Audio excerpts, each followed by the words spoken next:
In this video, we will discuss the first step in the student learning objectives process. Setting student learning objectives is one part of Indiana's new teacher evaluation program called RISE. Student learning objectives are learning goals a teacher sets for students. They're based on the student's level of preparation for the class and use assessments to measure progress. Step 1 in the student learning objectives process is to choose a quality assessment. It should ideally be completed prior to the start of the school year. Before Step 1 begins, the teacher must select a subject for which he or she will create student learning objectives. After that subject is selected, the teacher chooses an appropriate assessment to measure student progress in that subject.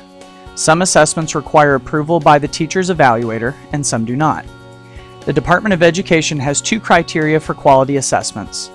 Teachers and evaluators must be confident that the assessment aligns with state standards, is rigorous, and uses an appropriate format. They should also use common assessments across the same course or grade. The Department of Education recommends state assessments, such as the state's end-of-course assessments, SSSCI, I-STEP, and Loss Links, because they best meet the confidence and commonality criteria. If available, the state recommends state assessments.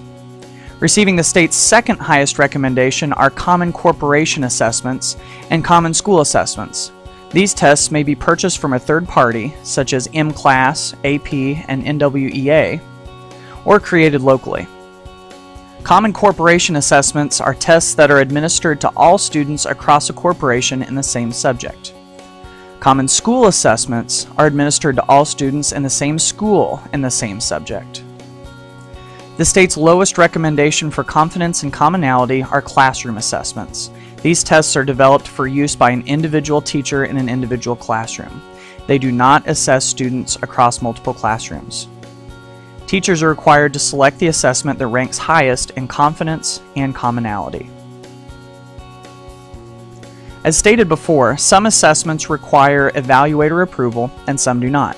State assessments such as ECAs, SSSCI, I-STEP, and Loss Links do not have to be approved by evaluators. Neither do Common Corporation assessments, whether they're created by the corporations or purchased from a third party. However, Common School Assessments and Classroom Assessments must go through an approval process and be accepted by an evaluator. Another video in this series outlines that approval process, including criteria for standards alignment, rigor, and format. So watch that if you're creating a Common School Assessment or a Classroom Assessment. Once an assessment is selected, a Content Mastery Standard must be set for the assessment. The Content Mastery Standard sets a score that a student must earn on that assessment to show that they've mastered the content so they can succeed at the next level. The process of setting Content Mastery Standards varies depending on the assessment. The Department of Education sets the Content Mastery Standards for state assessments, like end-of-course assessments and I-STEP. Teachers and evaluators don't set them. The school corporation sets the Content Mastery Standards for Common Corporation assessments. Teachers and evaluators collaborate to set Content Mastery Standards for Common School assessments and for classroom assessments.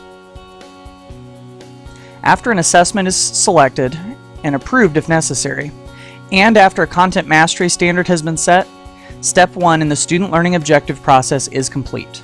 The next step is Step 2, where student starting points are developed. This includes collecting evidence to classify students in 3 categories based on how prepared they are for the subject.